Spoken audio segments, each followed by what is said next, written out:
Hello, everyone, and welcome back to the Comptaineroz podcast. The podcast is sponsored by Port Pro, the leading operating system for drayage carriers. Schedule a demo today at portpro.io, and don't forget to mention Comptaineroz for 10% off. Now, let's get into it.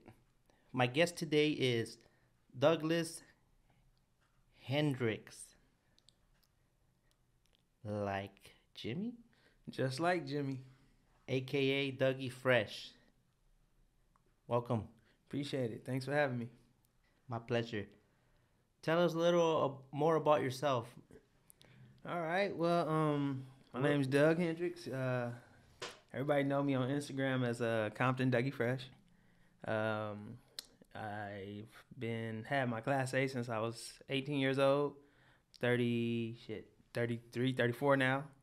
And I love what I do, man. I love what I do.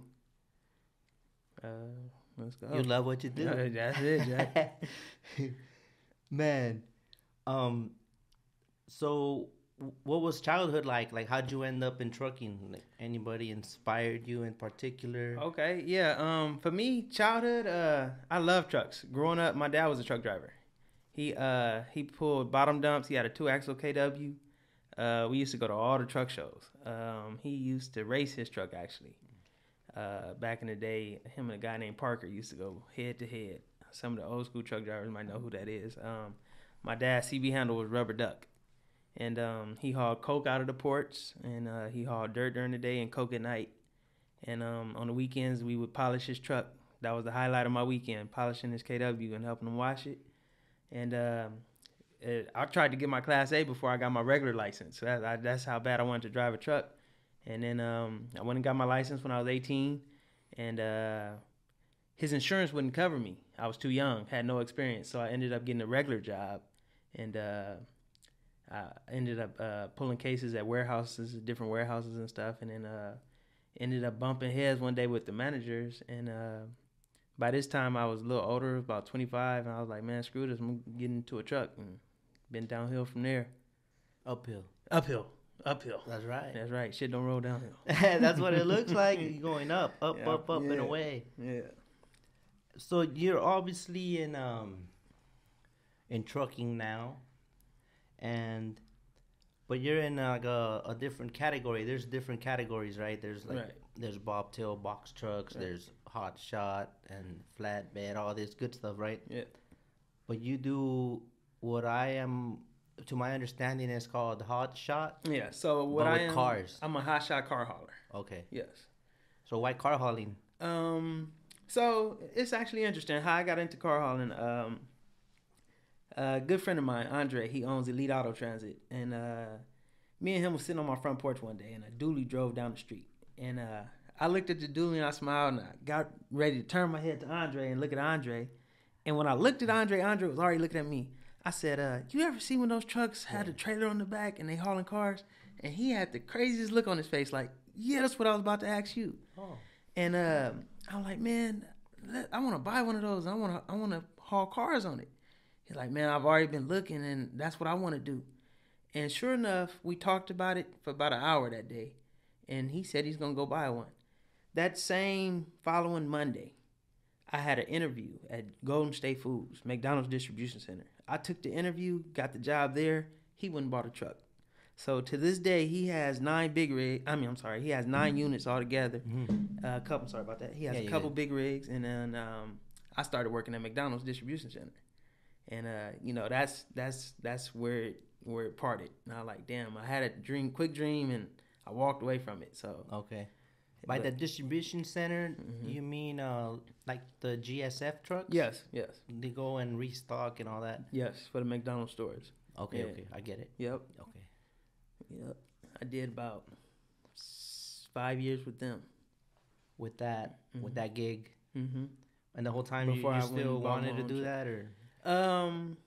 The process? The crazy part about that is you get a job like that and it keeps your bills paid and you get comfortable. I was making good money. I was young. I was making real good money. Actually, I was able to buy my house, And before I was 25, I mean, yeah, Nice. yeah, I was making good money. And not to say I got trapped, but I got trapped. You know, I kind of lost sight of me wanting to be a truck driver. An owner operator of getting my own truck. I lost sight of that. You know, it was go to work 6 days a week, 12 hours a day, and you know that was your life. And then it wasn't until I got my girlfriend pregnant at the time and had kids and had some time off. It was actually during my child bonding time when my friend Andre, who originally started the car hauling thing, he needed some extra help. And me having a Class A, I ran a load for him to Sacramento. That was actually my first time doing a car hauling job. And I ran a load for him to Sacramento with his driver, of course. And actually, I was training his driver to drive the truck more, per se. Oh. But he knew how to load the cars. But he was in the process. He had his permit, and he just wanted, Andre wanted somebody to go with him that knew how to drive. You made it work. Yeah, so he loaded the cars, and I drove the truck. And then he drove back. So that was like, I fell in love with that. The first load, I was like, oh, shit, this is cool. What do you like about it? Like, what excited you about it? Man, I was doing my thing. I was like, oh, shit, I'm actually doing what I want to do. And, you know, I've always been, if you're a truck guy, you're a car guy at the same time, in a sense. So, you know, pulling up, I'm kind of a people person. Pulling up to these dealerships, meeting different people, talking to them, that kind of thrilled me. I was probably more excited being out of that damn warehouse, to be honest with you. You know what I'm saying? Okay. And so I did that. And then when we got back, he wrote me a check. I said, this is more than what I make in a week. And I was like, damn, okay, that's cool.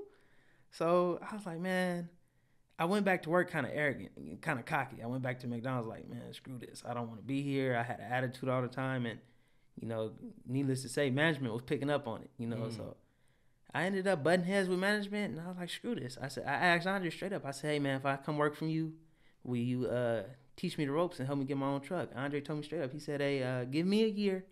And within a year, I'll point you in the right direction, help you get your own truck. And, you know, you'll take it from there. And it was like 6 months. I was working with him, driving his truck. He was like, Doug, it's time. Go get your own. And I went and got my own. And he turned me on to a few of his customers because he ended up actually getting a lot of local work. And he gave me that lane, the Sacramento lane, back and forth. I would go to Sacramento from L.A. twice a week. In 2015, bought my own truck and trailer. And like you say, been uphill from there. Yeah. Wow. I think that's amazing when other people put people on. Yeah. And even better, like when they what do you call it? When they're grateful for that and you know what I mean? Yeah, that's why I always tell that story. I don't never leave Andre out, man. And I owe him a lot. Like, whether he know it or not, I tell him all the time. But, you know, yeah, Andre helped me get my foot in the car hauling door. Yeah, they're good people. I know they are. I've experienced it firsthand. So, what's the difference, would you say, between, can I call it that? Is that the official term? HOTSHOT car hauling? Or is there like another, like, some people just say HOTSHOT, you know, and if you want to, you know, emphasize on what you haul, you just say HOTSHOT car hauler. Okay, so what's the difference between HOTSHOT car hauler and big rig car hauler? Is there a price difference in the vehicles, or is it just a preference based on your accounts? Or okay, so there's both actually. There's a difference in price and there's a difference in preference. A lot of people ask me that, why do you prefer HOTSHOT versus big rig? And to me, it's not that I prefer it. Actually, I tried to purchase a 9-car hauler on several occasions, but for me, the reason why I drive a HOTSHOT still to this day is my clientele. I'll bring the car right to your front door versus a 9-car hauler won't. And the 80% of what I do is for Shelby and Ford. So, like I said, I'll pick up and also the vehicles that I haul, the price tag. So I move trucks that cost $150,000. So 2 of them, I'm pretty much capped out on the insurance, and are 2 of those Mustangs being $200,000 a piece. You know, you can't put 9 of those on the semi. Well, you can, but, you know, like I said, I'm picking it up from the factory, and 9 times out of 10, I'm taking it straight to the customer, dropping it off at his front door. So you can't go, and rich people mostly live where? Up in the hills. Yeah, hard to get to. Hard to get to, gated communities. So, you know, 2 trucks, I'm fully loaded. I take it straight to their front door. It's easier in and out. And that's honestly why I'm still in a hot shot. You know, that's what works for me. That's who my clientele is. Would I rather be in a big rig? Of course, I would love to have me a decked out Pete with the 9 car hauler, but this is my lane and this is what works for me, and this is why I stick to it. So that's just a bad assumption then when some people think more cars is more, literally, or bigger is better. Like, I wouldn't say you that's find a your niche, right? Like, bad assumption. Is I found my niche. I found what works for me. okay. I can make my little truck, you know, my little truck, not to say what I can make what a 9 car will make, but Yeah. a hustler can do whatever a hustler want to do. Yeah, You know what I'm saying? No matter where you end up. Is what works for you. A big rig. If you were to ask me, Doug, which one should I do? I ask you straight up. Do you have your Class A? Yeah, I got my Class A. Go buy a big rig. Of course, you're gonna make more with the big rig. You know what I'm saying? If I was coming into this knowing what I know now and didn't have a direct client, a direct line of cars to go to every day, or my accounts that I have, I would go big rig, because you're picking off of a load board. And you know, if I had to go back to picking off of a load board with just 4 cars, I'd rather put 8 on there. And in the market today, a pickup truck damn near, well, not anymore, but 2 years ago, a brand new pickup truck would cost what a decent used big rig would cost. So I would persuade somebody to go more so into buying a nice, you know, big rig and trailer. Because the setup's damn near almost. But then again, your niche is loads that don't necessarily always end up on a load board, right? That's what makes them. My niche nowadays, yes. Right? I have a commodity, yeah. Exactly. Without being too invasive, I don't need to know your exact numbers, but what are the ranges that guys can look for per car, depending on, or you know, used, high quality like yours, or you know, to be honest, when I first started, cars would pay for me to go to Sacramento. I'll use that. For me to go to Sacramento, cars would pay $300 a car, a unit, to go up, and then you would get about $200 a unit coming back, and that was low board rates. And you know, I was extremely disappointed at one point when I was looking to buy another truck and I was going to put a driver in it, and I logged in. I knock on wood, I've been fortunate enough not to have to use a low board for about the last 3-4 years, and this was about 3 or 4 years ago when I logged into the load board and saw what the rates were now. Like, the same cars that I was getting $300 for to go up north, they're paying like $175, $200. So immediately I was deterred from buying another truck. I was like, at that point you're doing it for diesel fuel. who fucks up the market? You know. You know what? And to be honest, when you say who fucks up the market is, and I don't want to sound harsh or rude, but it's guys who come in with the HOTSHOT setups, and you know you spend about 20 grand before you even put your first car on the truck. So now these guys come in and they're desperate, and you know they see the loads paying $200 or $175, not knowing what the rate should be. But at this point, they're so desperate for a load, they book those loads and they run them. And brokers know that. And it's turned, so it's constantly being turned. These new guys come in desperate for the load, they take the load, and you know the brokers know that guys are out there hungry like that. Whereas guys who are seasoned and been in the game for a long time would say, screw that car, I'm not touching that car. These guys, I gotta take it. You know, they're at the point where their back is up against the wall, where not that they want to take it for that rate, but at this point they have to take it. And brokers know that. So they feed off of those guys. And in return, that's what's fucking the game up. But do you think it could also be a lack of proper like mentoring by the guys, the OGs that know the game? Yes, it's a thin. Yes, you know, it's risky. It is. It's like you're absolutely thinking, right. I need to show them what's up, but then it's like that conflict of interest. I show them what's up. I show them how to take my business. But if I don't show them what's up, they come and fuck up my business. And so see, that's which one you gonna pick? Exactly. And it is, you know, to be honest, it is guys out there. There's a guy, Momo, and we've actually sat down and we put it on Instagram and had our own little car hauler picnic. And it's guys who know that, and we try to take these guys under our wing, and some guys will accept it and some guys won't. And so, like you said, it's that thin line where, hey, I'm helping you, but I'm shooting myself in the foot. Some guys look at it like that, and some guys say, hey, well, you know, for me, example, I don't mind helping them and telling them, because it's nothing that they could come in and do and affect mine.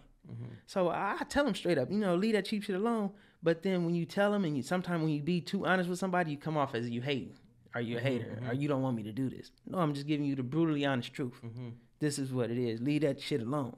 What would you say to someone that genuinely that's all they have, that cheap shit? What if they have access to no good shit, and what can they do? That's where the broker wins. That's where the hustle comes in. Huh? Yeah, I mean, if you're gonna take that cheap shit, you better take as much of it as you can. I mean, and I even saying that, it hurts rolling off my tongue. You know what I mean? Volume. I've been there, and that was almost my breaking point. You know, when shit got out of line for me, like.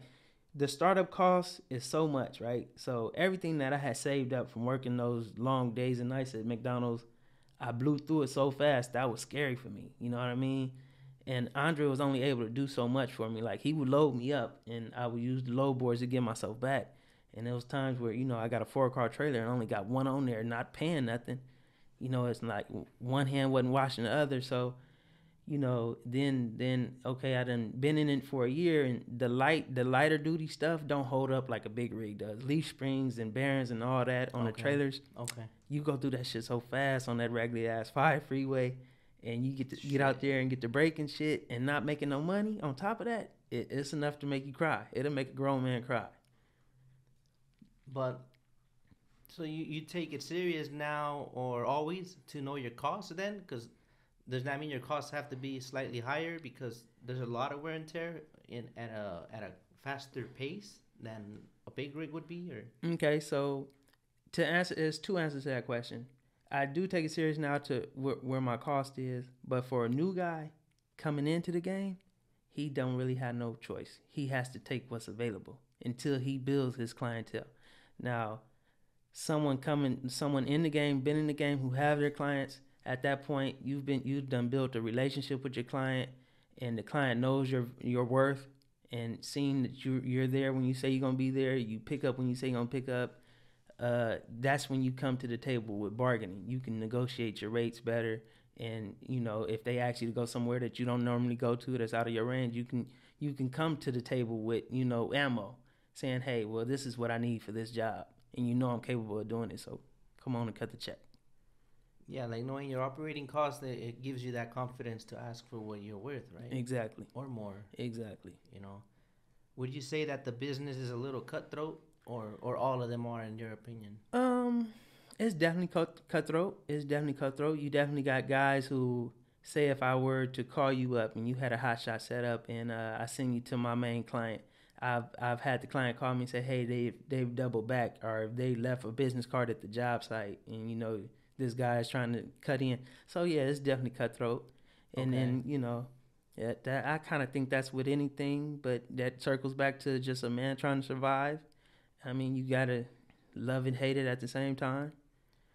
I think a while back you posted something about the respect or the loyalty that your customer has, or the relationship you have that is so good that he literally gave you a heads up about something, right? Or he asked you for your approval on something. I don't recall exactly how it went down, but he basically texted you something, and you were thankful that he let you know. You know what I mean? I kind of know what video you might be talking about, but I kind of don't. Yeah, maybe it's outdated. What I'm getting at is that if you have a good relationship with your customer, they'll give you priority and they'll be loyal to you. Right. Although loyal kind of sounds naive sometimes, because if it's business, then... and it's effective for them, cost effective, you know, and the competitor has an affordable rate, right? Then it's business, right? It's business at the end of the day. It doesn't guarantee. In Spanish, there's a saying like, it goes mejor loco conocido que loco por conocer. So I'd rather fuck with something or someone that I already know what to expect than someone I don't know what the hell's gonna happen, you know. And I don't know if I use that in the proper manner, but it's a risk. You get that discount, it's a risk for bad service and burning a bridge with you, because low-key they leave you high and dry, right? So I think that's amazing that that's still around, right? You know, so thanks for answering that cutthroat part. I wrote a note earlier because you had mentioned if you got your Class A, you get the big rig. So does that mean that for the HOTSHOT, you don't always need a Class A? That line is so gray, especially with California. you can ask one cop can pull you over and say one thing, and another cop 5 minutes later can pull you over and say something else. So there's weight limits. I think that's how they're doing it now. Based on a certain weight, GVW of the trailer and the truck combined and all that, you need a Class A. And then I've also heard that anything now after February this year, I've heard it through the grapevine. Anything that goes in the bed of your truck, even if you're taking your toy hauler out, you need a Class A. And I hear they have different categories now. You got to have say if you're a guy that want to go camping with your toy hauler, you got to go sign up and have a non-commercial Class A. They put so many different levels to it. So no telling, man. No telling. I knew when I was, like I said, I knew when I was a young kid I was going to be driving trucks. So as soon as I could, the first opportunity, I went and come in Class A. Okay, so there's also Class B in HOTSHOT? Or it depends on the length of the trailer, the total thing combined? Yeah. Oh, okay. Yeah.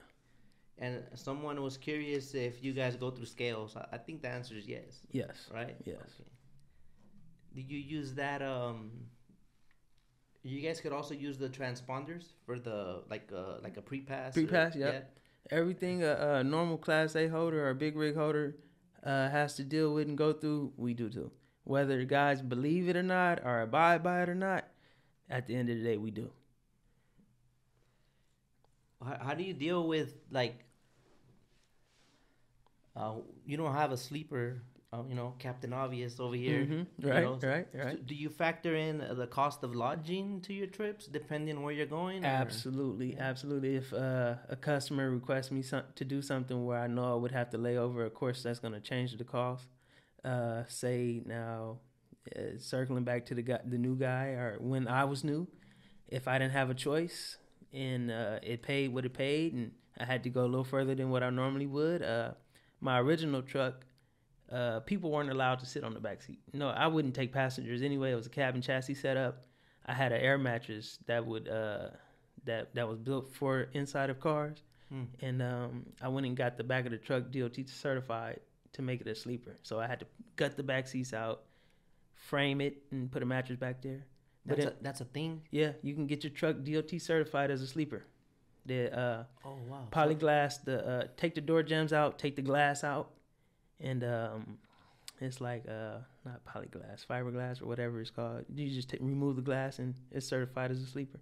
A lot of the believe it or not, if you ever see them, the cabin chassis setups. A lot of guys who do OTR with their HOTSHOTs, that's what they do. That's what they have in the back seat.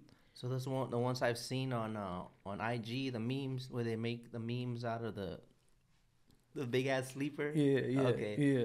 So they're just doing their thing to be legit and comfortable in the line of work they're already in. That shit gets old though. I'm telling you, like I used to have spent a million nights in that back seat. You get claustrophobic quick.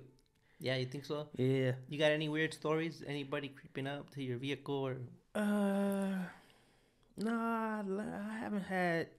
I probably do. Can't think of none right now.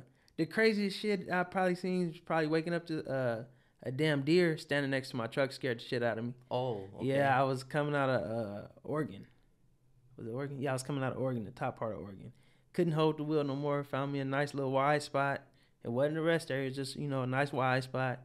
Turned the truck on, cut the heater on, got in the back, and I woke up. The windows were foggy, and I did like this, wiped the window off. Wasn't even paying attention, just hit it with my arm and wiped the window off. And sure enough, Bambi was standing right there, scared the shit out of me. With the long ass face, huh? Yeah, just looking at you. He scared me, I scared him, because he shot his ass off into the woods, scared the shit out of me. Just don't kick that door, bud. Don't kick that door, Bambi. Damn. Yeah.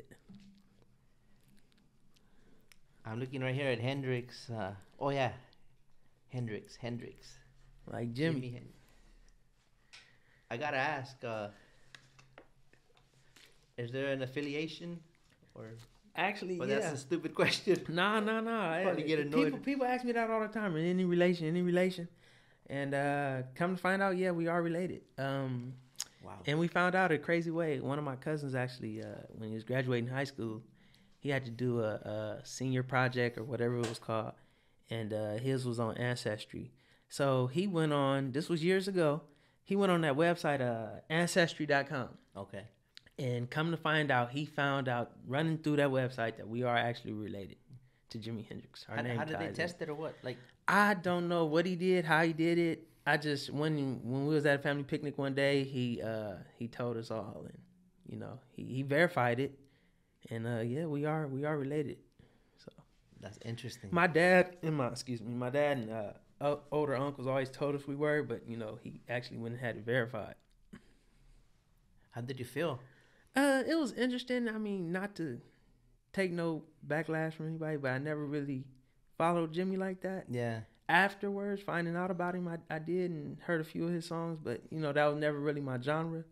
But yeah, I didn't know Jimmy was as big as he was. I kind of felt, you know, weird about it. I'm like, damn, I'm missing out on this. But you know, when I was in high school, people would always say it or always ask, and I would just say, I don't know, who is Jimmy?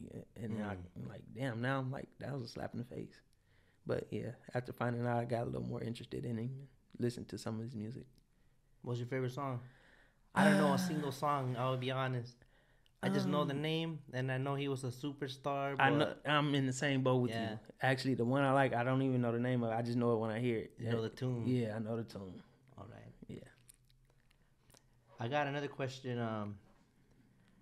You got the work truck looking nice.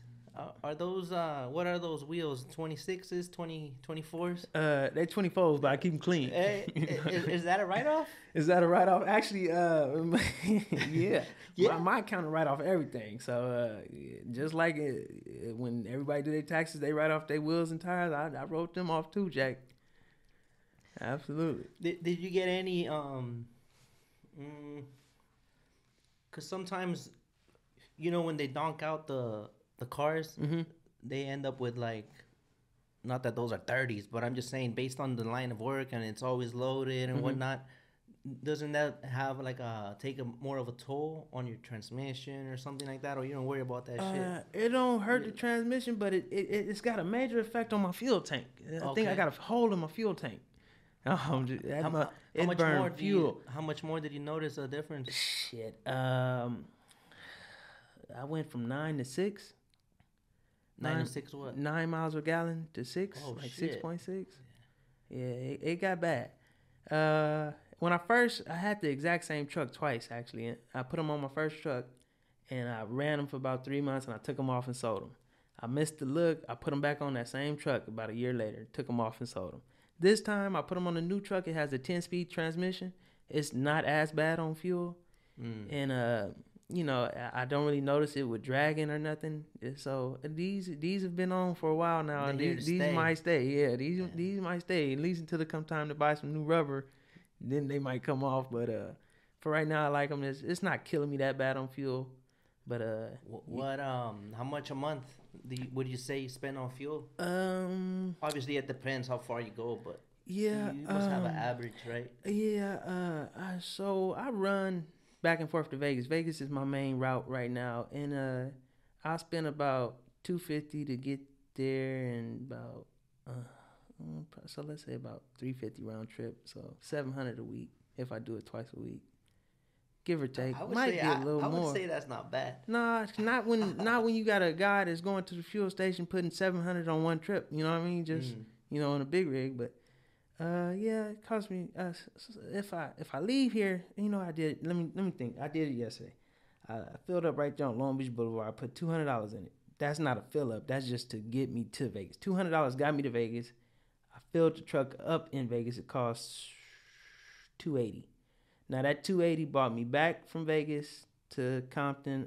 Did my deliveries, ran around the city, then to Compton, and then that same $280 that got me there, I can get back to Vegas on it.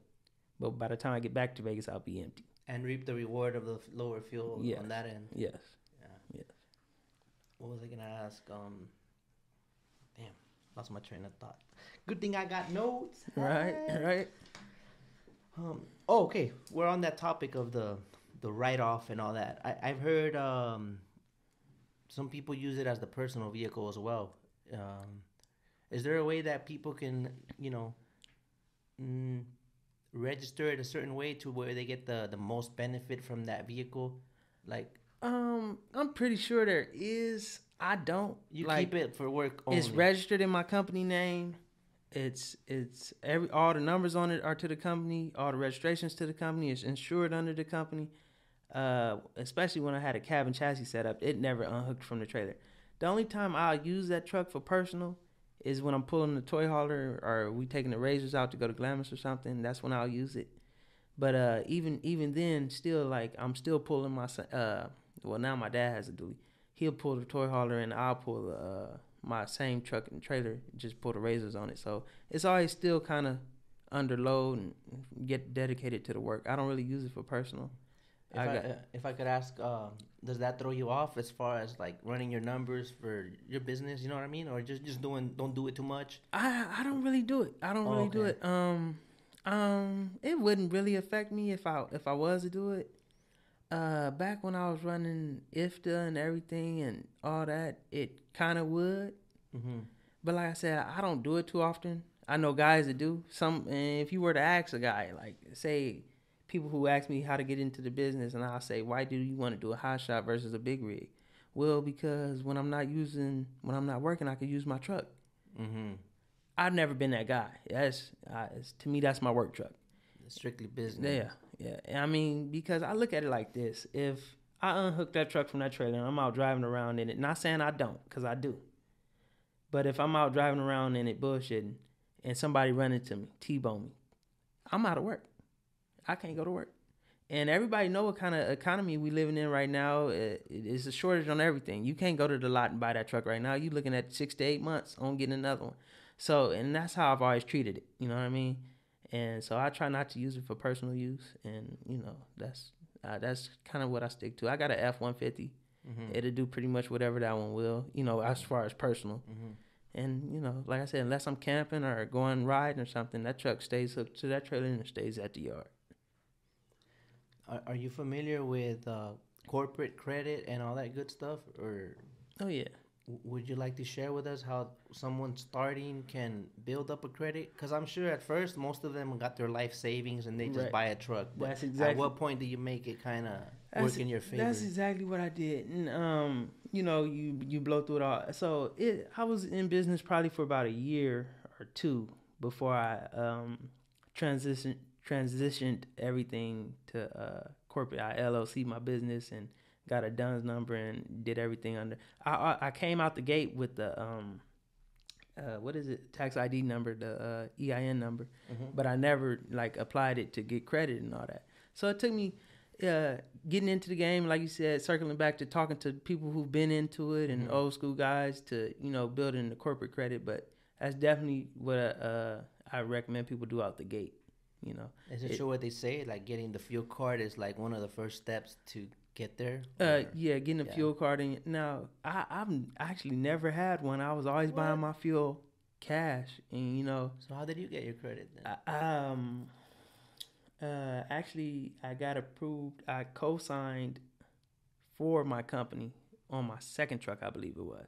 So I bought I had established a DUNS account in my. I got just a regular business credit card, and I was using that. Actually got it through Wells Fargo, and I was using that, just on normal shit. I still wasn't buying fuel with it, just, you know, axles or anything pertaining to the business, even my food. And that built credit, and when I bought my second truck, I co-signed for it. Douglas Hendrix co-signed for HDTRANSPORTATION, mm-hmm. And then that's what got the ball moving. And then I bought a trailer. And then bought another trailer, and then bought my third truck with it.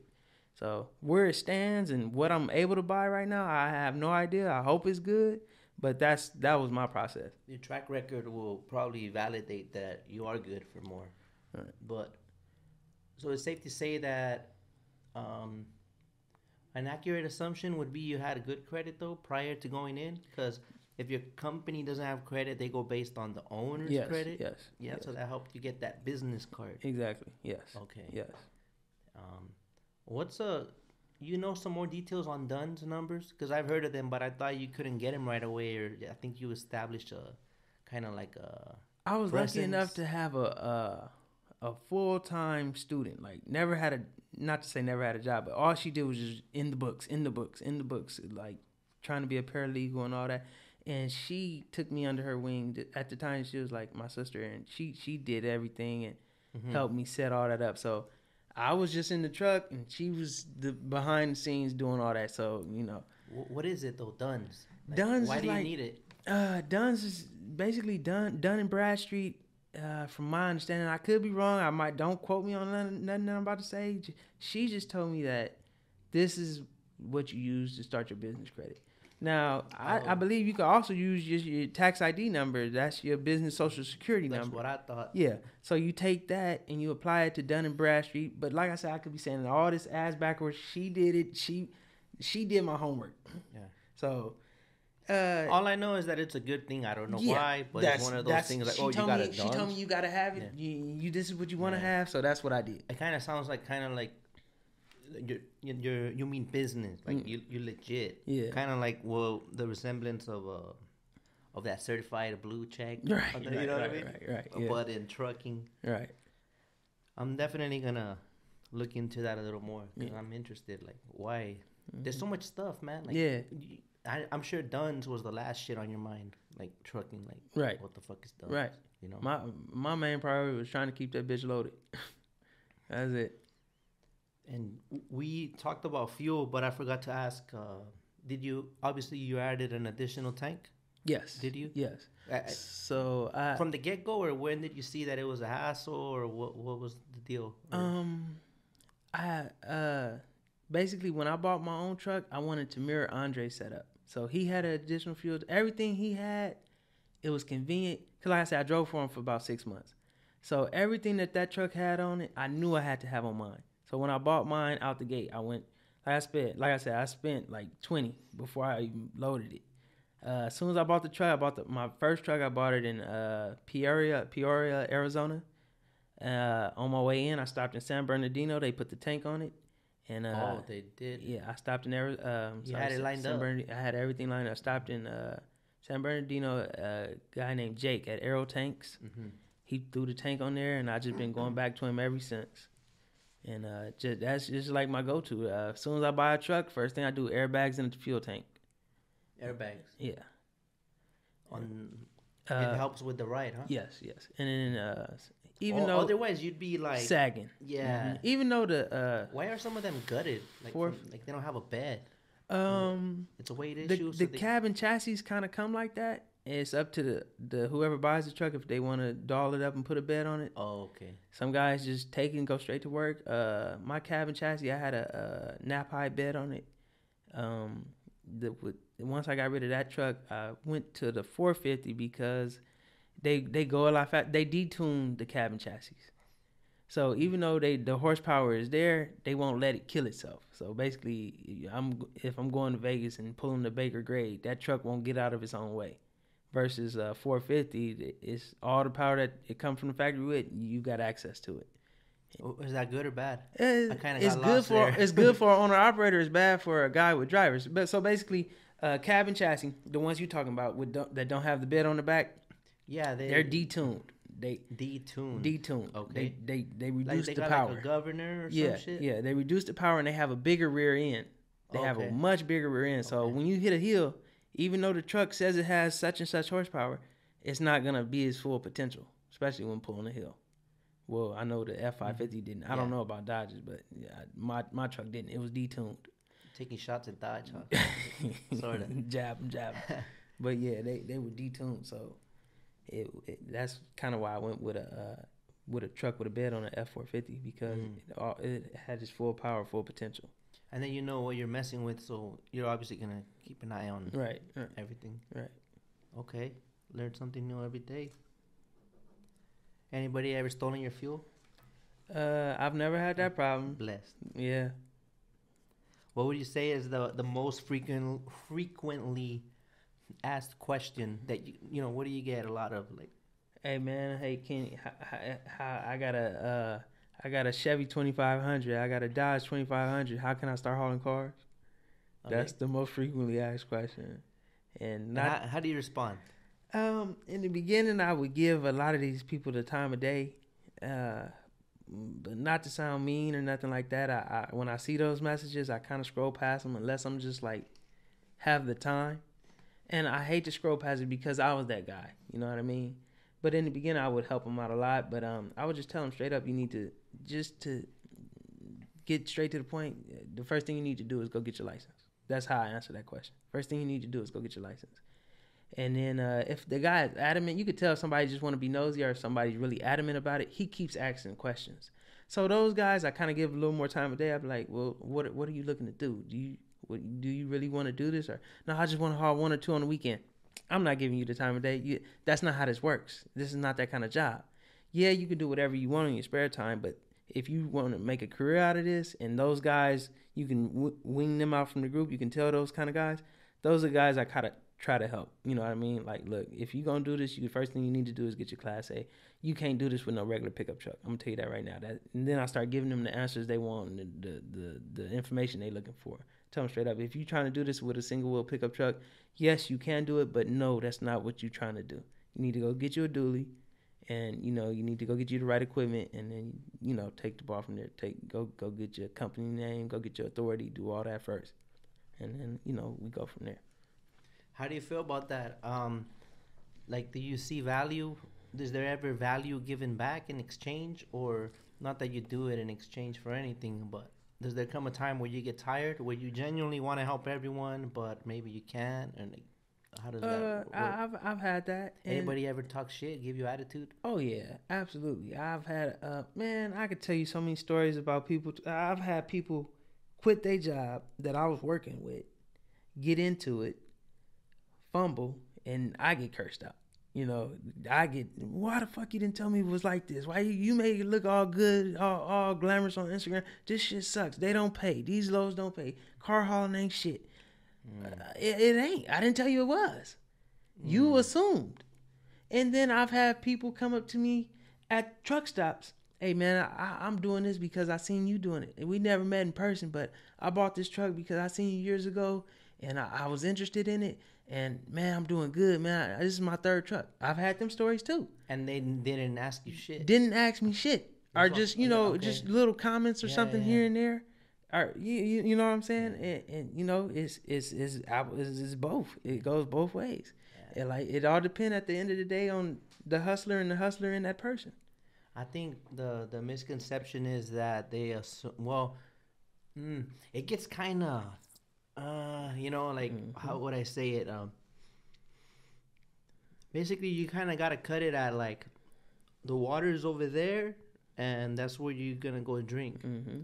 But sometimes you feel it's a little like, well, let me borrow your glass. Let me know your blueprint, your route. What are the times that there's the most water after you've had all those years?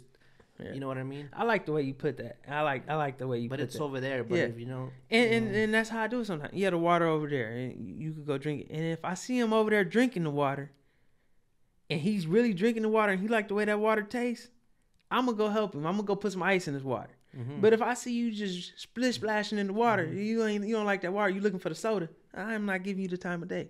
But if I see you over there drinking the water and you trying to make that water work, I'm gonna come help you. And them the guys I like to try to help because they took it serious. Like, I see, like, okay, yeah, you went to school, you got your license, and now you're getting your authority, you're getting your numbers. Okay, let me give you a little more input. Let me help you a little more. And a lot, they ain't playing at that point. At that point, they're not playing. They're taking it serious. And it's been a lot of guys I've helped get into the business, and they're thriving. They're doing great. You know what I mean? It's been a lot. And, You can tell. You can tell a person who just want to just bullshit with it and not really take it serious, just looking for a quick buck, and it's not a quick buck. It's not. What's your opinion on envy, or maybe a person that did the same thing as far as career goes? Like, they saw Dougie doing it. Mm-hmm. Dougie answered a few questions. They went in the game. It didn't work out for them like it did for Dougie, and low key, they kind of envy Dougie. Like, do you think there's that's their nature to hate, or there's just how do I put this question? Like,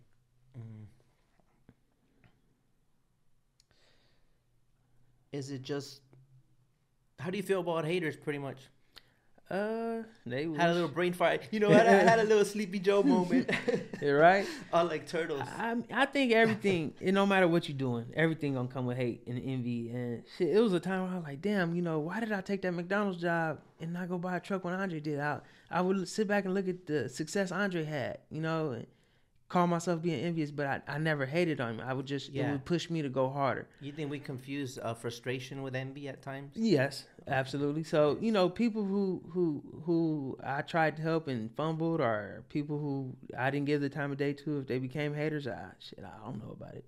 I mean, low-key, that's what they were anyways, right? If that color came out, right? That's right. Okay. And like I said, I'm a people person. I do my best to, when people send me a message, I try to, you know, not just leave them on red or nothing like that. But at the end of the day, I am working and people got lives. And like I said, when I had the time to do it, I would. But I try not to create enemies and make people haters. I just try to, you know, just be best I can, brutally honest. You stay looking confident. You know what I mean? I'm not going to say I stalk you, but, or that like, you know, all that cap, like, oh, we go way back. But, you know, nowadays you see people on social media, and that's like the new, I wouldn't say acquaintance, but it's like. You feel like you know somebody. Yeah, there you go. Yeah. But from what I see, you always seem confident and a good sense of humor. Mm-hmm. You know what I mean? I think I get all that from my dad. What's your secret on that, or how? Honestly, I think I get all that from my dad. Actually, he when I was leaving, I told him where I was going. He said, "I'm gonna go with you." And I thought he was gonna come. This would be a totally different podcast if he was here. Yeah. Like that. My dad is my best friend. That dummy, and we'll do another one. hey, pops and son. That shit will be hysterical. This will turn into a straight comedy fest. But you know, shit. I had Sleepy Joe. What was we talking about? Like turtles too. Yeah. Well, where was I going with that? Okay, let's see. What was we talking about? I guess we both done fucked up. Yeah, it happened. There we go. Water break. It's all good, man. We human. I'm still on the 15. We human. My latest question was. Oh, you was asking about the humor. Yeah, the confidence. Staying positive. Yeah, you get it from you get it from your pops. Yeah. We're back, guys. Yeah. We're back. Yeah, it happens. You probably done took a piss and left the podcast and came back too. So it's all good. All right, we're not gonna repeat that. Yeah. Don't let him know we fucked up. Yeah. But no, I get all that from my pops, and you know, when you love what you do, I guess it just brings a positive energy, and like I absolutely love what I do. Nah, but is it always on? Cause we talked about envy earlier, but I hope it's not envy, because I don't think I have strong emotions. Mm-hmm. But sometimes when I go through it, I see people like you, and I'm like, damn, like I want to be happy too. You know, like how do they do it? Right. So that's why I'm always curious. I'm curious with people like that. Like I have the bad days. Open to learn. I have the fucked up days, and you know, it took me to learn that actually a friend of mine the other day had a horrible accident day before yesterday. Had a horrible accident going back east in New Mexico, and I was like, man, bro, he totaled his truck, everything. And I'm like, man, he was in the hotel room when I talked to him.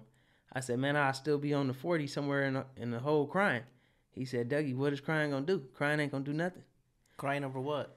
I said, shit. I said, you're a better man than me. I said, if my truck was total right now, I'd be sitting on the freeway still crying. He was in the hotel, you know, taking a shower like nothing happened. He's like, Dougie, that's why we buy insurance. And this is, you know, the client is fine. The customer's car is fine. And I'm alive. And that's how he took it, right? I was like, man, I'll still be somewhere crying. He's like, what is crying gonna do? So, you know, to circle back to your question, when I first got into the game and I had my breaking points where I thought this ain't it, and, you know, I almost folded a couple times, I realized that, you know, either you're gonna fight it out, or either you're gonna cry. And what the fuck is crying gonna do about it? Like, had I quit, I wouldn't be here today. You know, I'd be back in that freezer, -12, throwing chicken nuggets on a pallet. But, you know, my brother always said, if God see you to it, he'll see you through it. And I'm a firm believer in that. You know, when I have my bad days or off days and shit don't go right, it's been times where I've driven all the way to Vegas and, you know, the car not ready, or, you know, the load not there, or anything. You know, it's nothing at that point. It's out of your control, and you could be either pissed off, mad about it at the world, or either you could just take it with a grain of salt and let the good days outweigh the bad days. And I try to just, live by that and just try to stay positive about it. Everything happens for you, not to you. There you go. I done memorized that one. It helps a lot, bro. There you go. Let me see. I might be going away from the topic, but I just want to applaud you on that, because people like you, or when you see that, you never know who's watching. Like I said, I noticed that. I'm like, yeah, it's pretty cool, Mm-hmm. And I noticed there's the father influence, Mm-hmm. so And it just like, reassures, yeah. I got to be there too, Yeah. because there's an impact, even though you might think there isn't. But can you kind of add a little more details to that? What do you mean your dad? Like, what did he do for you to make you what you are? Did he speak, powerful words of, confidence, or like? He had a big I know ass it sounds belt. cool. I know it's oh He had a big ass belt. The belt works. Huh? Yeah. Hey, look, I'm gonna be straight up. I'm born and raised in Compton. That's why the Instagram name is Compton Dougie Fresh. People ask me that all the time. Do you really live in Compton? Are you really from Compton? I'm born and raised in Compton. Are you really fresh? The fresh part, nah, but the Compton part is definitely real. And right. this is where I give credit to him and my ways. Friends I grew up with. We all grew up together. Once you hit them teenager stages, that's when people start to branch off and do their thing. When I thought I was gonna go that route and join gangs or hang out with my friends, smoke a little weed, do all that shit, my dad was on my ass. We would even try to get it to where no, we just going to shoot pool. Oh, you want to go shoot pool? He went out and bought a pool table. Here, you and your friends shoot pool here. So you had the opportunities to. Yeah, and he would squash that shit fast. Like any time where we would go left, straight left, he was there. And that guidance. Some people were like, oh, he was hard on you, this, that, and the other. It made me the man that I am today. You know what I mean? The guidance. Yeah, I'm a firm believer in the guidance. That's why I'm gonna do the best I can to always stay on my son's ass. He kept us out the streets. He kept us out the streets. Kept us out the gangs. And I was more afraid of my dad than I was of any police officer. And that's real talk, like 110%. That's real talk. I was more afraid of my dad than any cop. We used to go to the street races and stuff, and my little brother, or shit, even me. One time when I'm gonna tell my little brother's story. His is better. When he was street racing one night and thought he was getting away from the cops, and the cops singled him out of the crowd and followed him. Yeah. So he had to pull over. He told the cops, man, just do whatever you're gonna do, just don't call my dad. And that's how I was coming up. You know what I mean? We more afraid of him than we were of police. And it's just like, damn, you know what I'm saying? To say that, it just lets you know how we grew up. But times have changed, definitely. Right now, it's like people really frown upon that type of discipline. Right. It's like they want institutions to discipline you, right? And that's the problem with the world these days, man. That shit is crazy. Did that rub off on you, that strict parenting? Do you ever feel you go too hard on your kids? Because I do. They grow up different. Mm-hmm. The stuff I would do to get my ass whooped, my kids, well, they're young still, so they haven't started doing it. Mm-hmm. So we'll see. We'll see. All right. I haven't started spanking my kids, but I am stern when I have to with my voice. And where I talk loud to them, back in the day when that was me, my dad would hold your hand out. If it wasn't severe enough to get the belt, he was slapping the shit out of our hand. He'll pop our hand. It was levels. Yeah, it was levels. It was levels, exactly. I like the way you put that. It was levels. But as of right now, my kids, knock on wood, they're not bad. I got 2 good kids. I got a set of twins. And they're not to the point where I have to start whooping the ass yet. Yeah. I'm going to stay on the ass because, if I just keep them out of gangs and bad choices, I think I did my job. And, because I don't really want to make them be something, there's, I don't want to offend anyone out there, but sometimes I notice this thing where, like, if daddy likes soccer, but he never played soccer, he kind of lived their dream through their kid. But I don't know what I'm getting at, but so like just kind of be disciplined, be strict, but let them be themselves at the same time, if that makes any sense. Hell yeah, 110. Like my son, he's young, but he's amazing at football. I always wanted to play. I never did. I played a little flag when I was younger, but I push him towards that. If that's what you like, do that. You know what I mean? Me, I was always with the little Twinkies and the cupcakes, and I was the thick kid. So he's in shape, he's fit, and he loves football. So I'm out there with him when it's football season. I'm out there with him, and I'm at his games, and that's what you like. That's what you want to do. He still like the trucks and everything, but I don't think he liked them to the extent I did when I was a kid. Mm-hmm. He likes me when all these kids these days got tablets and everything. So when he sees me or I say, you want to ride with me? He said, no, I want mom to follow. Or he'll want grandma. I want to ride and whoever follows me so he could videotape it. He likes to do that. Oh, okay. So yeah, versus me, I'd be like, damn that camera, put me in the truck. You know what I'm saying? Yeah. But action. Yeah. Yeah, that's cool, man. There's no instructions for that shit anyways. Right. It's gonna happen. It's gonna be what it's gonna be. Excuse me. Random question here. You mean broccoli? You got it? No, I'm just kidding. Nah, ain't no broccoli in here. So ain't no broccoli in that statement is false. And the fact checkers agree. But speaking of stinkiness, have you ever had to relieve yourself in a bucket? Oh, hell yeah. Hell yeah? Hell yeah. I use Gatorade bottles. I got a mini bucket right here. Now that bucket black. You put shit, that's the black tank. You put shit in that one? I'd piss in one, but number two. I seen the little container those. I seen the 5-gallon buckets y'all be using in the port. Yeah, I seen it. Yeah, this one I'm gonna have fun with. I'm already working on it. We're gonna cut it right here, and right here, and it'll be like a 3D look. Just gonna put it on the wall. You know what I mean? Okay. It's gonna look. We'll see how that goes. Okay. Yeah, I thought it was for your turds.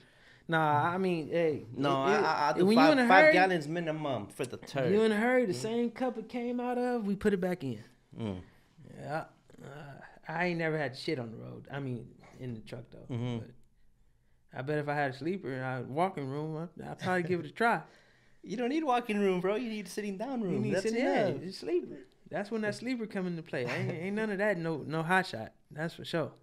Yeah, so, okay, I thought you would say yes, man, so we don't feel weird, Yeah. Nah, don't feel weird. That shit. Because if I had a sleeper in some walking space, some move around space, I'd give it a shot for sure.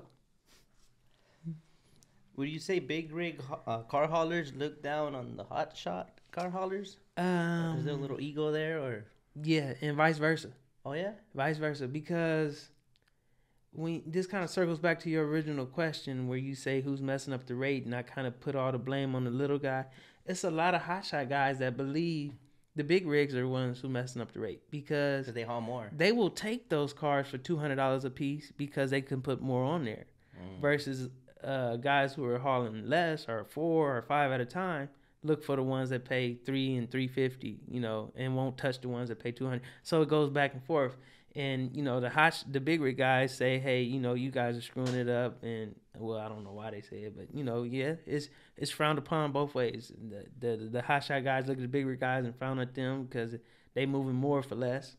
But, at the end of the day, they meeting their quota. And, the big rig guys, they look at hotshot guys as being in the way, or I don't really know. They're taking my cars, man. Yeah. Yep. So it is controversy in between the two. It is, and then you got guys that just don't give a damn. Like what he doing ain't affecting me. And a lot of guys don't look at us as truck drivers. You know what I'm saying? And shit, I look at it's work though. You get tired, Yeah. And I look at other hotshot guys as not truck drivers. Shit, I look at some truck drivers as not truck drivers. Riding around these automatics and steering wheel holders. Yeah. Some of the truck drivers ain't real truck drivers. Y'all just doing it for a check. For me it's different. I love it. And I seen the history behind it. Yeah. And a lot of people just they doing it for the money. Well, everybody do it for the money, but a lot of people do it for different reasons. But like I said, I genuinely love it. You know what I mean? Like, it's different for me. You see yourself retiring, doing this? You know, it's crazy you brought that up. Had conversations every year. I set goals, right? And I was talking to different friends who started way after me and have a lot more trucks, right? And they ask me all the time, "Why you don't have a fleet? Why you don't have a fleet?" And I remember when I first bought the truck number 2, and I had put a driver in truck 1, and that driver was working out great, and he ended up leaving. I found another driver, and he was working out great. He was working out amazing, better than the first guy, and he ruptured his appendix, and he couldn't drive for me no more. And I hired another driver. That motherfucker messed it up for everybody. He wouldn't answer the phone. He called me in the middle of the night. "Oh, I can't get in here. Where's the keys? This, that, and the other." Them sleepless nights, you know, where you worried about it. I can't deal with that. I can't handle the stress. And screwing up your DOT numbers, all that comes back on you. And I don't have the energy for it. And to this day, that's why I don't have a fleet of trucks. I don't have the patience for it. Mm-hmm. At the end of the day, my bills are paid. I make what I need to make to provide for me and my family, and I'm content with that. And, you know, it's just, that's where that's at.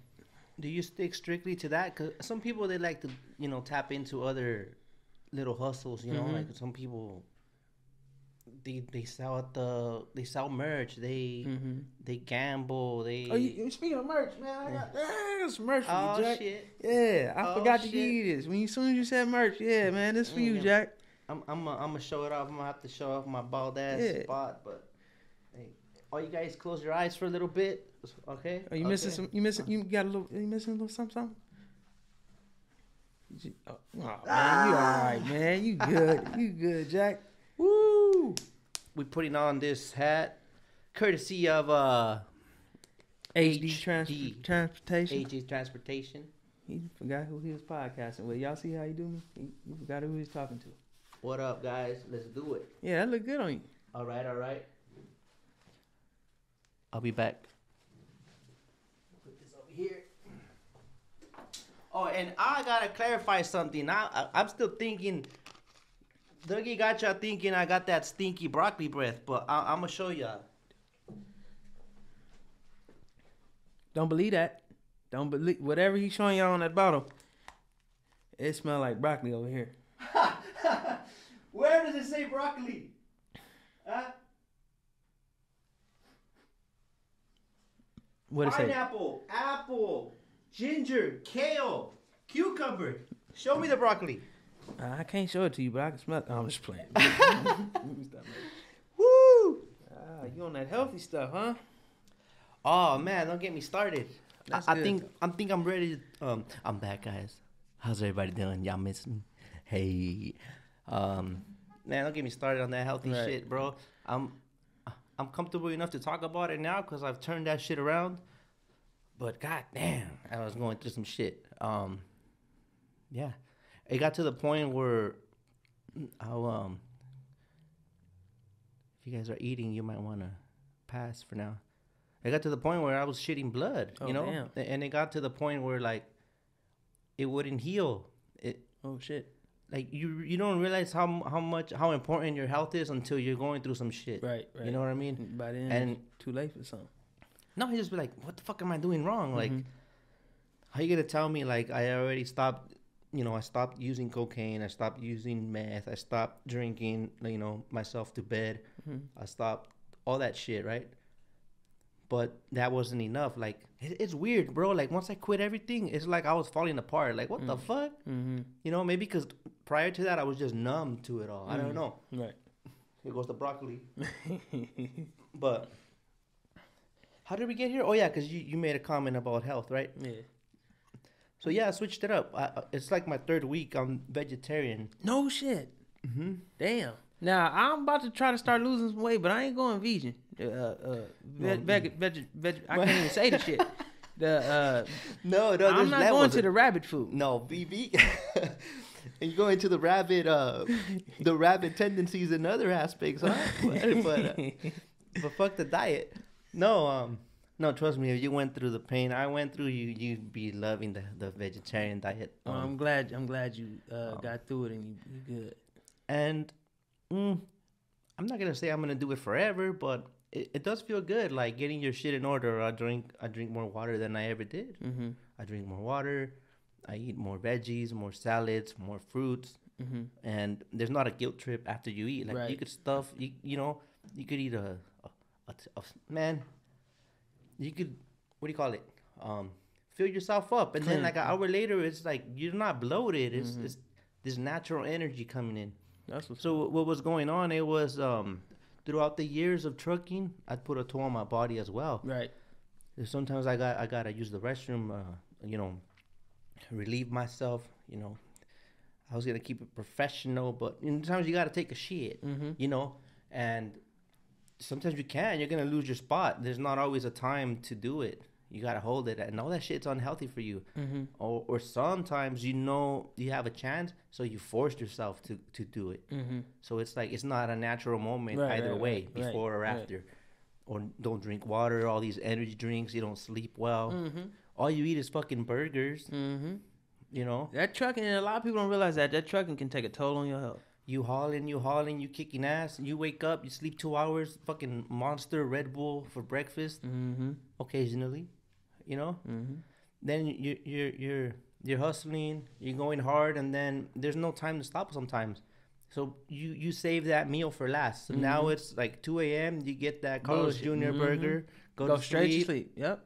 When you Yeah. wake up, you burp that onion ring. Yeah. I always been a big guy, but I, You know? I gained the most amount of my weight when I first started trucking. And Yeah. It's the cycle that you just said, and everybody who does it knows it. You know, I don't see how some guys stay so damn skinny and thin. You guys hop out the truck wearing $120. I'm like, what the fuck? I be jealous. That's when the envious come. I thought you didn't have it in you, Yeah. man. Man. So yeah, what's on your mind as far as diet? Like, Actually, as soon as this is over, I'm gonna go across the street. They can't hear me, right? I'm gonna go across the they street. can hear you. They can still. Oh shit. nice. Damn.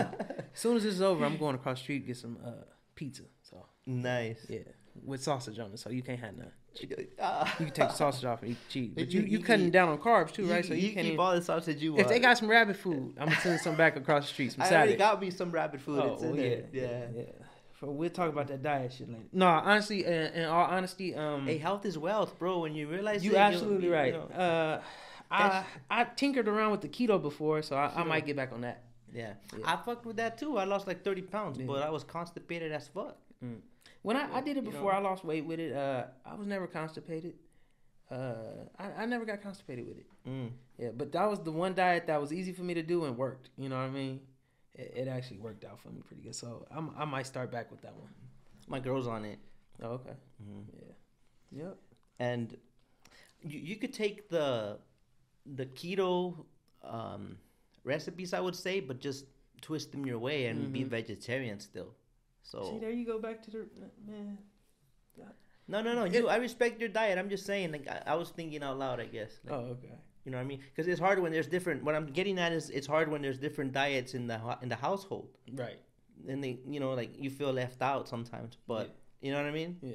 So But I'm actually happy that you're a vegetarian, man, and it's working for you, because that's more beef and pork for me. You know what I'm saying? and I don't want no beef. But yeah, anyways, I'll finish up with that bloody stool thing. Like, you guys, like,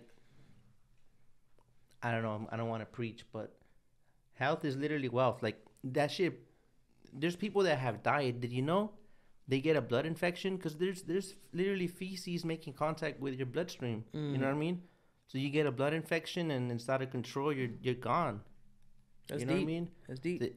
I had this fever like almost I don't want to say 24 hours, but it felt like it, and it wouldn't come down. I was shaking. I was fucking cold. The cold sweats. Couldn't even walk. It felt like I got like something up. You know what I mean? It just didn't feel right. And I know, like, maybe if you're like, you would say like homophobic or whatever, people out there might not want to talk about this stuff, but we all got that colon. There's people that have had to have their colon cut out and all these other surgeries. They could never eat certain food again.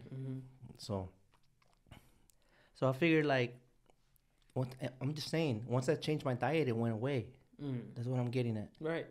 So if it's working for me, then I'm gonna do it for now. You know what I Right. mean? Yeah. But sometimes we forget what we go through, like, and then because I feel better, then I'm gonna want to eat go back to my old ways. Mm-hmm. Like it's like going through pain or going through things like that that you value what you had. Mm-hmm. Yeah, I mean, shit. What you to your point? Like when I said I lost weight with that keto, and I got off of it, and I'm like, damn, man, these clothes used to fit. You value what you had, so I'm gonna circle back to it and get back right. I get what you're saying, 110%. But what's funny, like when I did keto, I lost like I said, like 30 pounds. But even at that time, I didn't feel like I was. You fit. feel way better with this. But I didn't feel I was fit. Oh, okay. The point is that the point is you could be at any point in life, but if you ain't right here, you're always gonna see yourself like you're not gonna be complacent with yourself. I got that. So it's definitely helped to try to change this and mindset. Yeah, man. But I wish you well, whatever diet you choose, you know, because man, we the breadwinners. I mean, I'm speaking for myself, you know, like well, we got the support as well, but. Yeah, we gotta take that shit serious. I just had on episode 13, Genesis Uribe. She does life insurance and funeral concierge, whatever you call it. So we talked about that too. Like you gotta have your. Do you have life insurance? Yes. Yeah. Yes. What made you get it, and how long ago? What was it, about 2 years? Actually, what made me get it, I didn't get it because, you know, I was woke, you know, I knew I needed to have. What made me get it, somebody selling it that I knew personally was like, oh, you can use it, you can pull money out of it, this and that. So they, not to say they scammed me into buying it, but I didn't get it for the right reason. Yeah. I got it because they sold me on it, you know what I mean? Yeah. But at the end of the day, I haven't used it for none of those purposes or what they said. You know, at the end of the day, I want to sound good and make it say like I did it for my family, which is that's good. You know You're keeping it real, and at the end, they're lined up. Like it's still a benefit nonetheless. Right. So I'm assuming you probably got like the living benefit kind that if something happens, you get the living benefits. But if you die, obviously, death benefit, right? Yeah. So that's what I learned. There's different policies. Yeah. But either way, yeah, I think I'm going all over the place. No, you good. It's just good to know another. Person in the field takes that serious. You know, a lot of us wait till we don't plan on it, and then we have our families doing these GoFundMe pages and all that. Yeah. And people have empathy and they support, but eventually people forget about you. You know, not your loved ones, but the people that supported.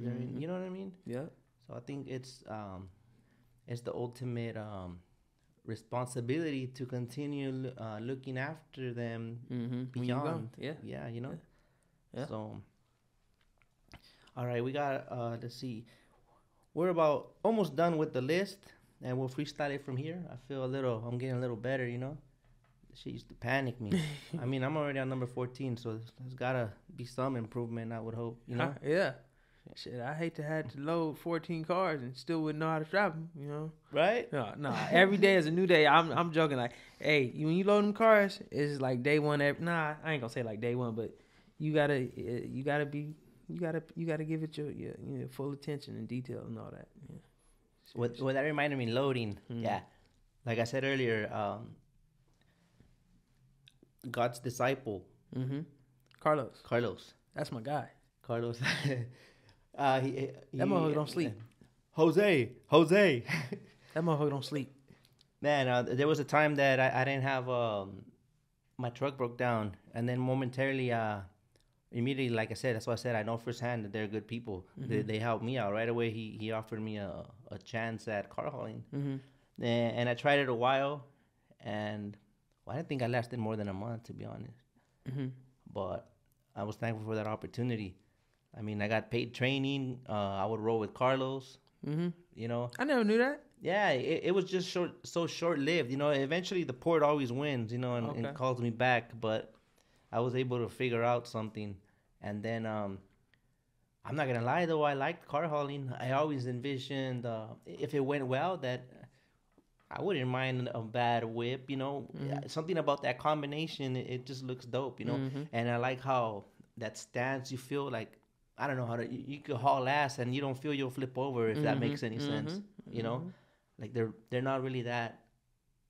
I don't know. Motherfuckers laid out. Yeah. Stability. Yeah. So.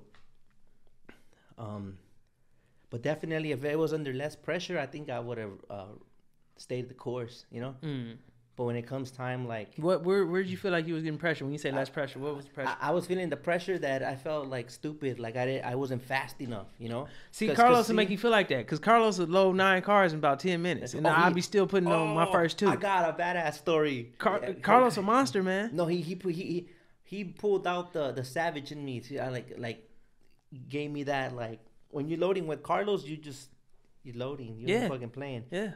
We had one where we loaded allegedly. I don't want to get nobody in trouble, but I literally backed up a Camry all the way to the first car on the top.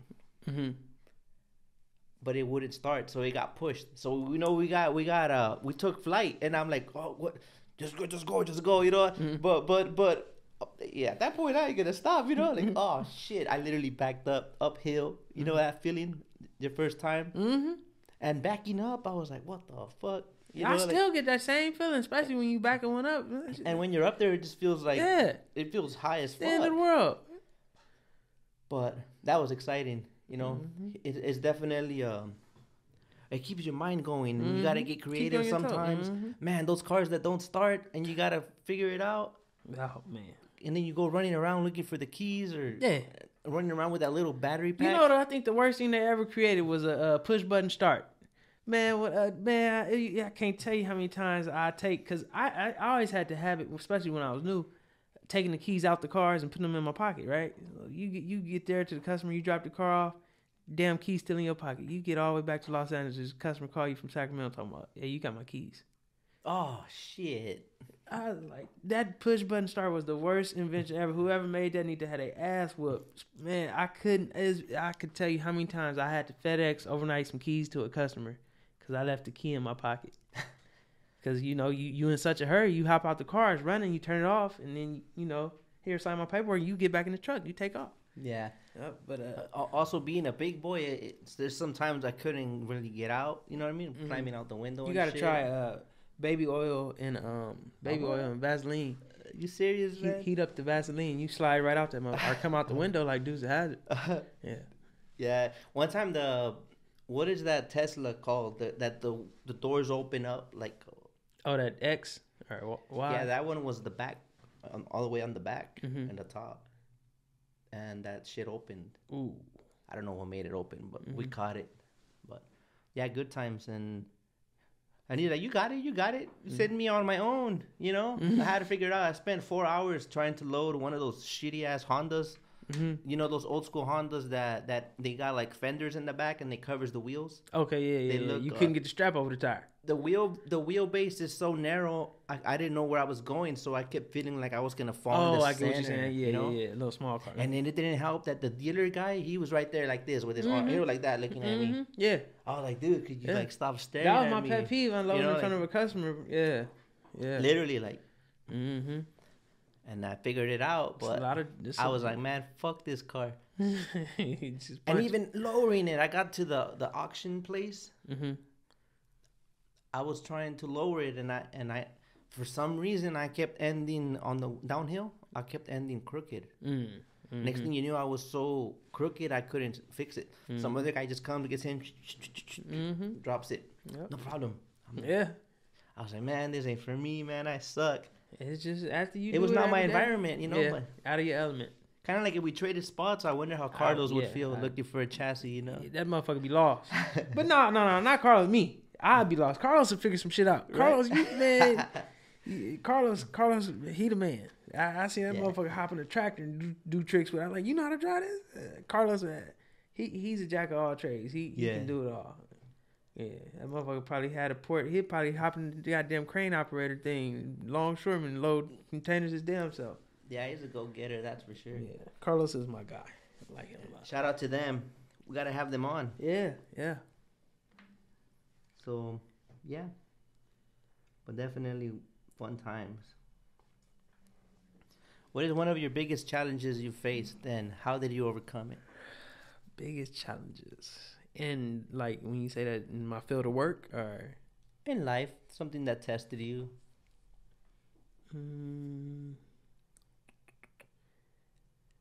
That's a good question. What are some of your biggest challenges? Starting the company was a big challenge.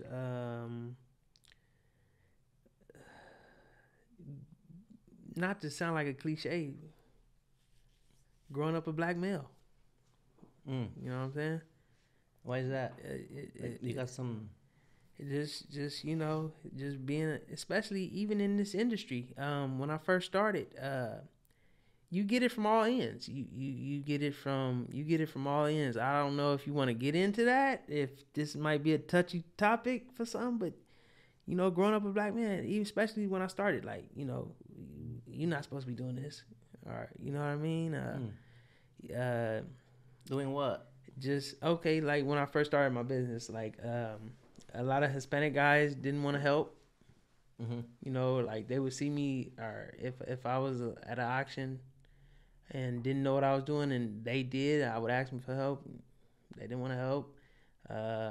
When you go to the auctions, they know you come in there as a company, or they think you're a customer. A lot of times when you go to the auctions, that's where you'll find the majority of owner operators. Like a lot of big companies don't go there, so you know it's dog eat dog at the auction, kind of.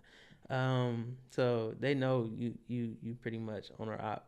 So why do you go to the auction? Because you want to secure an account, or no? When you go to the auctions, you picking up pretty, like when you getting stuff off the load boards and stuff. A lot of that shit comes from the auctions, like mom and pop dealers, or even big dealers. You buy used cars or lease returns and all that shit circles out through these big auctions like Manheim and stuff. And you know, it's just the you know. A lot of people don't like to talk about it. I'm kind of uncomfortable talking about it, but prejudice is real, bro. Yeah, that shit is real. So when you ask me what was some of my challenges, growing up a black man in America, that was one of my challenges. In this particular journey, more than anything else, or in general? In general. You know what I mean? This would be a whole different podcast, but yeah, I would say that. And like I said, I didn't mean to turn the tables or make this something, but you know, that was real. Like that was the only way I can answer that question. But still, you kept going and you winning, right? Yeah, and I think that circles back to my dad and you know my personality. Like you can read a person's body language and energy, and I'm a people person. Like if you shine me off, it's not to say I'll make you talk to me, but I can crack a person's shell, and I get that from my dad. Like, you know, people where you can just feel a vibe on a person, he'll crack them and make them talk. and you know, I think I picked up a lot of that from him. And, you know, and it's just a natural desire, like you just want to chop it up. Not to say chop it up, but like if you got to get the job done, and this is the guy you got to talk to, and he's being an asshole. I think everybody got a funny bone. You say something, make them laugh, and then boom, you got what you need.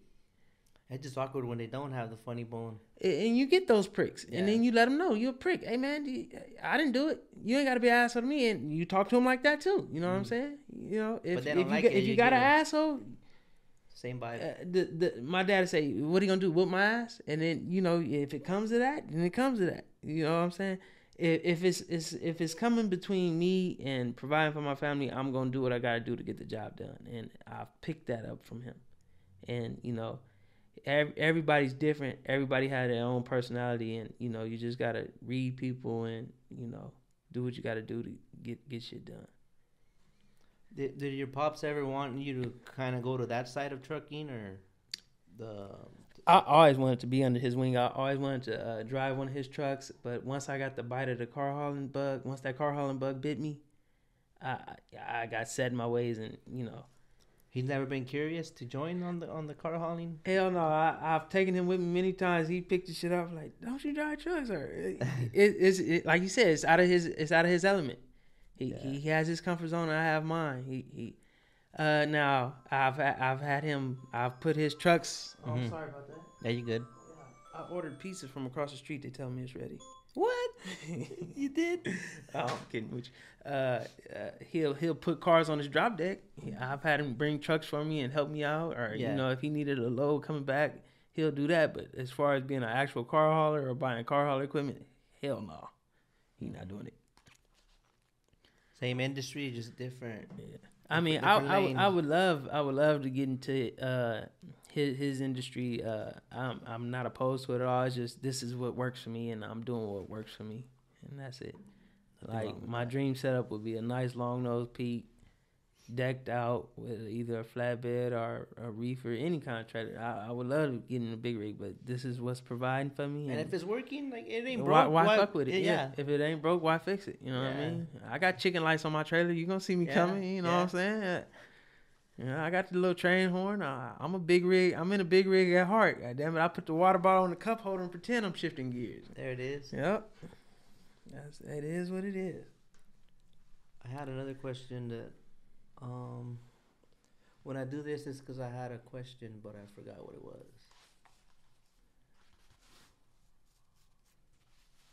Let me see. I know I had it. God damn it! You sound like me.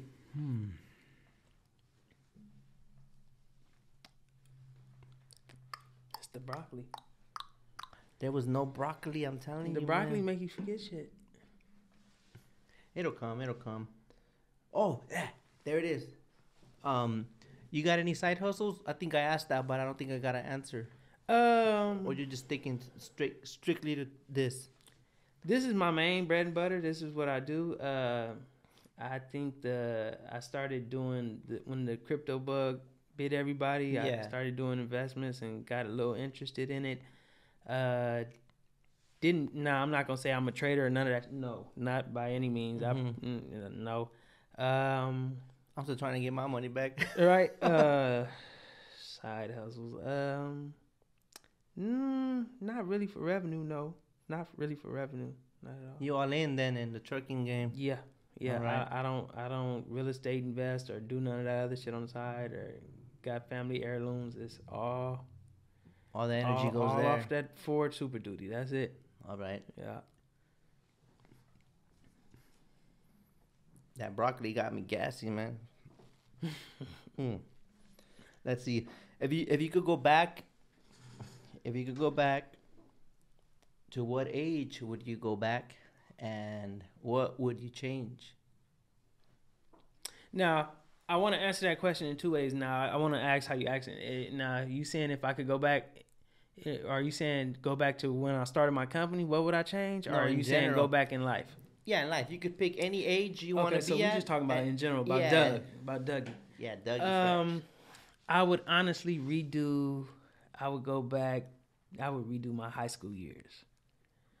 The way I did high school, I was all about, I wasn't chasing girls and nothing. I always been a hustler. I was at school selling candy, bringing home a wad of money. And once I found out you could take classes on the weekends and... let's put it like this. By the time 12th grade came around, I only had 2 classes. I left school every day at 10 o'clock. And I went straight to Food for Less, and I was working. I was working in the liquor department. I was pushing shopping carts, all that. I was always about money. I was always trying to have some money in my pocket to do that. And, I had a 2007 F-150 when I graduated high school. I had a Ford F-150 when I graduated. It all came from hustle, and so... If I were to change anything, I would probably try to go back and be a teenager versus always trying to hustle. I would go back to my high school years and, hang out a little more, go to a few more parties, knock down a few more, have a few more. No, I think we know. Yeah, I think we know. Yeah. But not to say I was a late bloomer, but I didn't really start hanging out and partying and doing shit like that until I was like 21. You know what I mean? And just, I didn't really, start doing wild shit until I was like 21, until I was older. So those wild high school days I kind of wish I could have tiptoed into college a little bit. Mm-hmm. I mean, I was, growing up when I was in high school, I was great at graphic design, but I never pursued it. I was real good at graphic design. For real? Yeah, really good. I was designing business cards and letterheads and magazine covers and all that when I was in 11th and 12th grade and making money on it too. But I always knew what I wanted to do at heart, My college was Toro School of Truck Driving. You know what I'm saying? That was my college. But to answer your question, to go back, that's what I would do. I would probably try to give college 1 or 2 years, or just relive high school. You know what I mean? Probably play a little football. But there was something in you then at that time that you kind of wanted to grow up faster, or I think it just equates to just I always wanted the bag. So the hustle. Yeah, they told me I could get a work permit at 16, so I got a work permit, and I was at Food for Less. You know what I'm saying? I always wanted the bag. I always saw, I grew up with everybody hustling, and I couldn't sell weed, I couldn't sell dope, because Pops would kill me. So I did the next best thing. I sold candy. My bag wasn't big as the dope boys bag, but what was that structure like? What would you do? Man, believe it or not, back in the day, you could go to Food for Less on a Wednesday, or different grocery stores when the sales papers would come out. You could get a full size candy. They would have them for $4 or $3 for $1, and I would catch those sales. Or either if they wouldn't have those sales that week, I would go to Smart and Final. And I buy that candy for $4, and buy it in bulk from Costco and what did I just say? Smart and Final. Yeah. I bring that shit back to school and sell it for regular price, 75 cents, $1. And back in my day, that was a lot of money, and I was tripling my profits, and you saved all your money. Oh hell yeah! That's how you got that truck. Hell yeah! I saved every dime. Wow. And my parents would always say, if you want something, you got to work for it. We're not going to give you shit, but if we see you working for it, we'll help you. So my mom co-signed, my credit, at that time, I didn't have no credit. I was young. I had went to Daniels and established my credit with a piece of jewelry. They were how I started my credit. Daniel's Jeweler? Daniel's Jeweler. They'll give anybody credit. They're how I fucked up my credit. And I knew. My grandfather always told me credit was your most important thing. And, us as minorities, we aren't taught that. You know what I'm saying? We're not taught that. We're like, I got this $500 credit card. We were always behind the curve, man. And we were never taught that. So, my grandfather, he always taught us that. Me and all my neighbors. He wasn't my blood grandfather. We called him he was the grandfather of the street. We had a small, tight street. Okay. Everything was tight knit. They kept all of us who grew up on that block. We were like family. Excuse me, I'm getting your broccoli. And my grandfather always told us, don't mess up your credit. Mm-hmm. I didn't know what that meant. I just knew if I bought something, I had to pay for it. So I bought a watch or something at Daniels, and I made my payments every month. So I wanted the F-150, and my parents wouldn't get it. At first, they was against it. Like, you ain't getting that big-ass truck. You're not getting no truck. I want this truck. I had a quad. I needed to get my quad around. And long story short, they see me saving for it. I'm like, man, I could put down the down payment. They're like, you can't put down the down payment. I had a SpongeBob, big-ass SpongeBob jar. I opened that motherfucker up, and I pulled out the money. I said, what the fuck? All right, let's go get the truck. So my mom, at first she was going to co-sign for me, but the interest still would have been too high, so she put it in her name for me. And that was the deal. I got that truck, and I just always was chasing the bag. Always chasing the bag. That was your first vehicle overall? Mm-hmm. No. First vehicle was a 91 Honda Accord. Yeah. Then I had a Chevy Impala, a 2002 Chevy Impala. But I was always getting stereotyped in that car, not just by gang members, but by the police. I would get bullshit, I would get pulled over once a week. This vehicle fits the description of a recent robbery. This vehicle fits the description of a recent drive-by. And I was getting pulled over. And the first 2 times I got pulled over, I told my dad about it, right? And it became bullshit, it became so regular, I wouldn't even tell nobody about it. And one day they had me pulled over. Cops pulled me out the car, took my shoes off, and had me sitting on the curb. And they told me, they didn't put me in handcuffs, but they told me to keep my hands behind my back. And my dad was driving down Central, and he seen me, and he was hot as a firecracker. He pulled over, truck and everything, stopped, and the cops, he walked up on the cops, and he asked the cops, what's going on? And they told him what was going on. And like, he's fine, he's not in trouble, we just, this vehicle fits the description or something. And like, that's the last of that bullshit. You getting rid of that goddamn car. And, that's how he was. And that's when I was like, well, I want an F-150. Like, you're not getting an F-150, but you're getting rid of that shit. I like, man, I want this truck. And that's when I told him, like, I can get it. I can afford it. And they're like, no, you can't. I showed them. I'm like, I'm not going to let myself fail. And bullshit, I graduated high school with that truck. It's literally like I only had it like the last 2 days of high school. And once I graduated, that note was a lot higher than the Daniels Jewelers note. So Food for Less wasn't going to cut it. So I would work Food for Less early in the mornings, and I had my first warehouse job. I was working warehouse jobs at night. I was working at Cintas. Cintas. Yeah. Yeah. They had a document shredding company at the time. Okay. And I was there. I would shred paper at night and stock grocery shelves early in the morning. That reminds me, my brother got a job there one time, not at Cintas, but one of those companies with a bobtail truck, and they go pick up shit and shred it. I think he ended up leaving a facility with a fucking tree with a branch on top. But anyways, man. And what'd you do to that truck? You ended up selling it eventually? I still got that truck to this day. Yep. Oh, is that sentimental value or what? I still got that truck to this day. It's running like a champ. Oh, and it's still running, huh? Yeah. It's a Ford, goddammit. Oh, okay. No. Yeah, that's my personal vehicle, my daily driver. Well, you pulled up in a little something, though. I know that ain't the one. Yeah, F-150 was blocked in, couldn't get to it, so I had to steal somebody else's car. Yeah, you rolling fresh. Appreciate it. You got any advice? This is like one of the last questions here before we wrap up. All right. You got any advice for people trying to come in the hot shot game, or just some basics? If you're gonna do it, real talk, if you're gonna do it, don't half-ass it. You can't half-ass it. You either gotta go all in or not at all.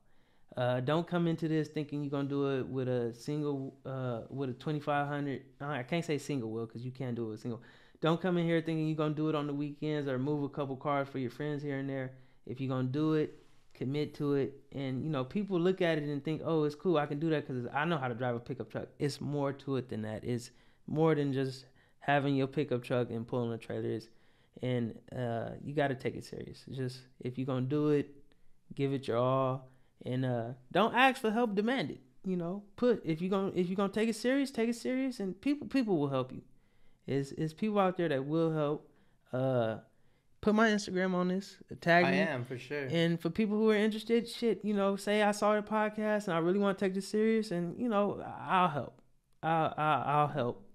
And it's a lot of guys out there that are willing to help, but I'm not interested in helping somebody that's gonna half-ass it. If you're gonna look at this as a career or or a business you really want to start and not half-ass it, we can talk. And now they got a heads up of how you operate. Like, don't waste your time. And no hard feelings. Right? Don't waste your time if you ain't about it for real. Right. So that's respectable, and everyone saves time. Right. Yeah. What about anything else you want to add before we wrap it up? Something you want to get off your chest? Nah, I'm straight. I appreciate you inviting me out, man. Thanks for coming. We made it happen. Nah, hell yeah. This was cool. I love the place, love the setup. Thank you.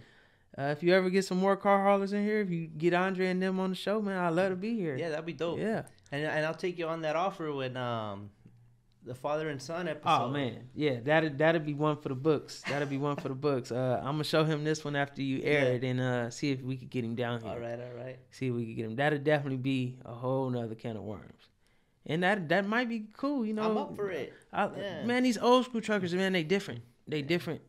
And for people who just came into the industry blind and didn't have that. I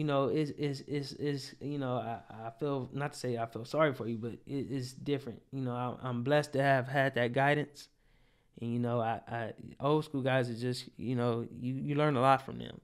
Yeah. It's dying out though. It is. Yeah. They're a dying breed, and it's crazy. We need to pick the ball up and show these guys. For the guys who grew up with fathers who did it or had that mentoring. It's up to us to pick up the ball and pass the torch. Dimming the lights, something basic. Like deuces, all that. All that. Yeah, that was all I knew as a kid. My dad all day long. People is gone. I had a guy in the truck with me one day, and I hit the headlights to let somebody over. He said, "Why you do that?" I said, "How long you been driving trucks?" And he goes, "I've been driving, but why do they do that?" I'm like, "Come on, man, and that shit trucking schools don't teach you. That they don't. I did a video the other day. I said all trucking schools do is teach you how to pass. I said, as soon as you graduate trucking school, forget everything they taught you. Go get you an old school head. Go ride with somebody for about a month. That's some trucking training. Yeah, because some of those other schools, I may be wrong, but Swift is one of them, or CRST. Mm-hmm. You see them, if they're in the way and if they're in the hammer lane, if they're in the hammer lane, they will not move over for you. No. Because they were taught to be the rock in the river. Literally, that's the saying. Damn. Be the rock in the river. Everything flows around you. Ain't that a bitch? What the fuck? Man. I think it's more dangerous having to maneuver around all these people. Are they really teaching them that? Yeah, they are. Yeah, look into it. Yeah, that's nuts. It's a safety thing, and that's why they don't dim the lights either or flash the lights, because it's a safety issue. They could, Yeah, man. I don't high beam. You somebody want to get over, cut your lights off real quick, let them over, and then shit. That's it. There's a whole lot of shit that goes into trucking from people that don't do the trucking. Yeah. So that's why it's going to shit. Yeah. And it's looked down upon because of those reasons. But yeah, like I said, that's a whole nother podcast. We go on and on about that. Yeah. Yep. Do you mind sharing where they could reach you? I know you said, I'm gonna put it in here. Okay, yeah. My Instagram is Compton Dougie Fresh. Is spelled just like how it's pronounced. Compton, the city Compton, COMPTON, Dougie DOUGIE Fresh. If you can't spell that, then you don't need to be on the internet. But my cell phone is 310-409-3598. That's a business cell phone, so I don't mind giving it out. And hit me up. They're about to blow it up. I done fucked up. No, I'm just playing.